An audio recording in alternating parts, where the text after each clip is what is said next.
Welcome back, everyone. Thanks for joining me once again on this Reverse Recruitment 0% Growths LTC. I have a guest. Would you like to introduce yourself? Hello, I'm Sharer, and I love Radiant Dawn, so I'm very happy to be here. There you go. Yeah, strong start. We're getting right into it. We got Oscar here, replaces Joffrey, Lance Paladin for Lance Paladin. You're going to see quite a bit more of that symmetry coming through here in this chapter, which is kind of fun. He's pretty fast, and he'll run around most enemies on the map that we need him to with his handy-handed Javelin. And he is the unit that we need to seize. We need him to seize the tile on the top of the map. Yeah, and his... Go ahead. Oh, never mind. Yep, We gotta it's talk fine. about Soren. It's fine. Yeah, so Soren does not come with that Blizzard Tome. It's something that you can buy for just 700 gold in the shop. Really handy. Thanks, Sal. So we'll be making use of that. He's got decent stats, and he opens up with a pretty funny maneuver here. I'll explain why we kill that guy next turn, but it is pretty critical to our plans. We're just rolling right along. Boyd replaces Kieran. Another axe user. Yep, precisely. The trend will continue, by the way. Like 4 out of 5 of our new recruits have that going for them. He doesn't do much turn 1, but we got Rolf, who I guess is higher level than in vanilla at base. I think so? I think he's level 1 in vanilla. Yeah, I think so. Yeah. Replacing Astrid, who he actually manages to be better than him. Because Astrid has such garbage stats. Yeah, it's a low bar to clear, but he does manage. And here's Mist replacing Makalov. In an earlier patch of Reverse Recruitment, fun fact, she did not have a men's staff in her inventory, so he just couldn't heal. No. Yeah, Sal fixed that. Florette still physical. Don't get your stuff confused there. It's still a physical sword. 14 might though, so pretty nice there. We are using the yellow units.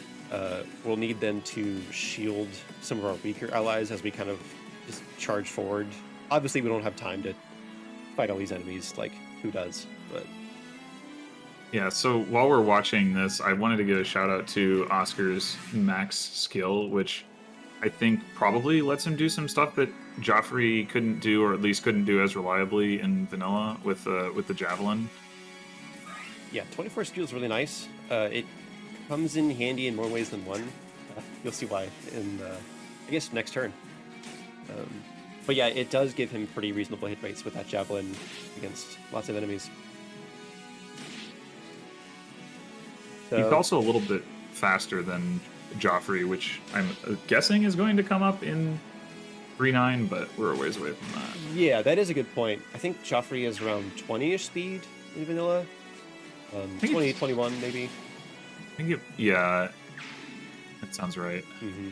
So Oscar's a little less strong, so he can't always like two-shot the same things with the Brave Lance, but he can sometimes just quad or double straight up, which is really, really nice.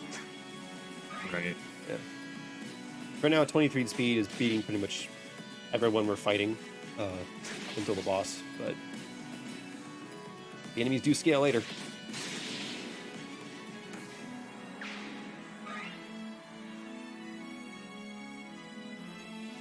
So I guess another thing we might be able to talk about now is just how you found this chapter to be in terms of difficulty to figure out and plan out.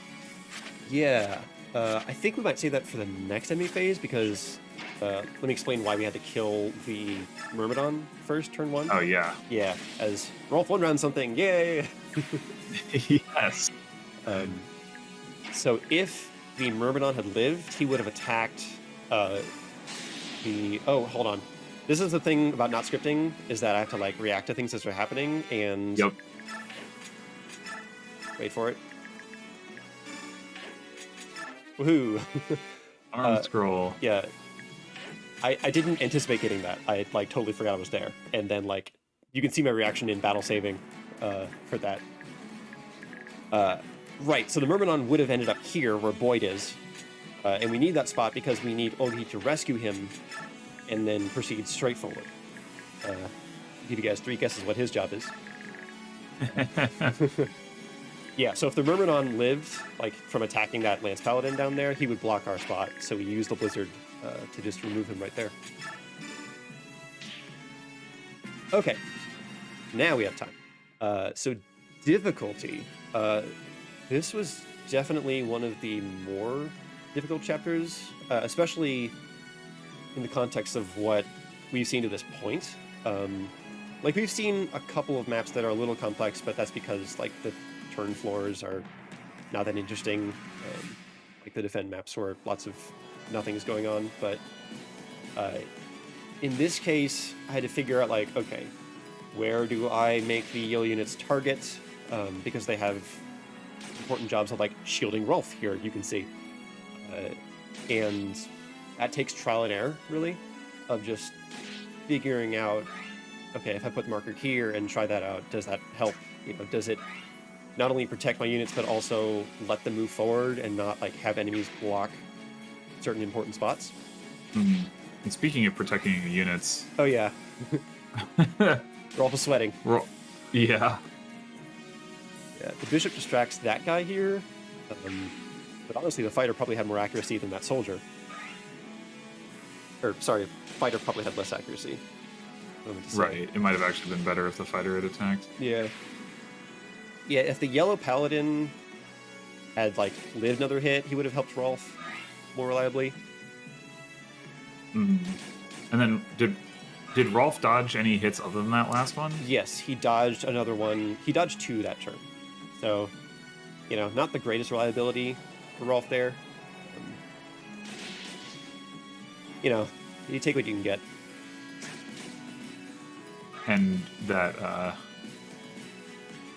we'll see in a second that the soldier would have been able to kill.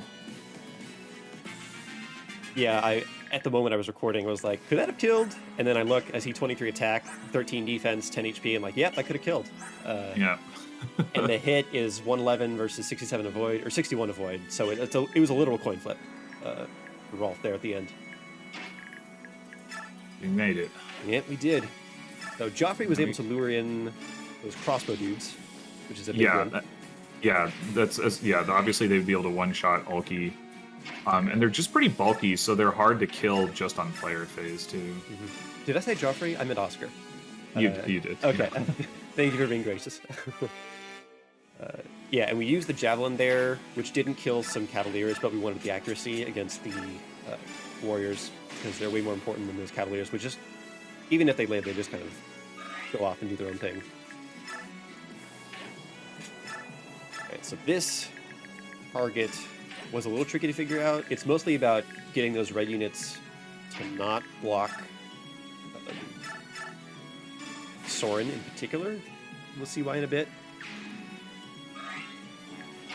And then now that Rolf has cleared the way for Ulki, he is able to drop Boyd near the door, which also screens for Oscar, because that paladin on the left side has a Horseslayer. And we do not want him... Is he actually a paladin? I think he might just be a cavalier. Good question. We'll have to look at... If he has the little capelet thing, then he's a paladin. But yeah, in vanilla, that guy is pretty scary because your army is mostly mounted.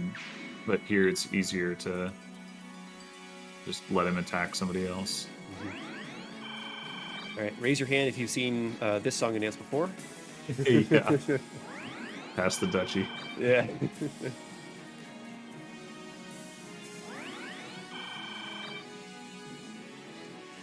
That guy has the speed wing. It's really important. It does drop when you kill him, and it's one of like 3 in the entire run. So in a 0% growth context especially, that is really, really valuable, and so... Yeah, absolutely. We are definitely going to want to get that. Yeah, Speedwings are, I would say, pretty easily the most valuable stat booster. Yeah, even in strength growths. Okay, Paladin. I saw the little capelet. Okay. Yeah. Even strength stat boosters, there are more ways with like forging weaponry and whatnot to boost strength and attack power than speed. Mm-hmm. I mean, if you hit a speed threshold, you get a lot more extra damage than you do from a boost in strength. Yeah. And there are a lot of speed thresholds to be hit.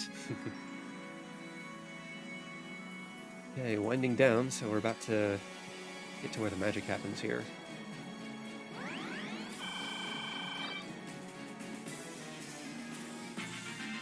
Okay, so we have 3 objectives here, I guess. We want to get the Speedwing. We want to, I guess 4. Yeah. Get the Speedwing, open the door, kill the boss, and seize. Yes, because we are gunning for that fortune clear. This combat here, I'm not really sure what this is about, maybe just curiosity. Rolf and Mist don't really have important jobs. They're not close enough to contribute to any of those 4 objectives. Right. But we do have... Go ahead. Oh, I would be interested to know whether getting any XP on Mist is valuable. I mean, you know, spoilers for the future, but she comes in at level 7, which is close enough to level 10, and then, you know, you get the Holy Crown. That I could imagine promoting her could be a thing. Good. Big bonus damage. Yeah. X's are effective against doors, and we need to break the door because without that, the door blocks our targeting for our 10-range Blizzard spell. Okay, so here's something I haven't done yet, which is battle save and reload. This is a method of rerolling RNG because we need Soren to hit a 19% adept proc and then hit both hits.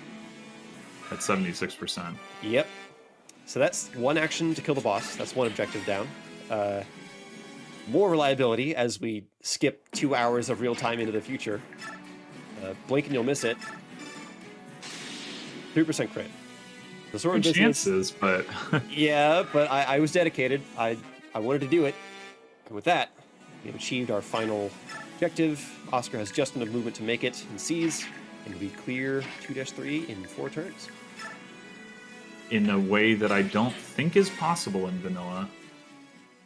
Thanks, Sharur, I guess, for joining. And You're welcome. yeah, join me next time for the end game of part 2, where we are going to struggle a bit. I'll be candid. All right, take care, everyone.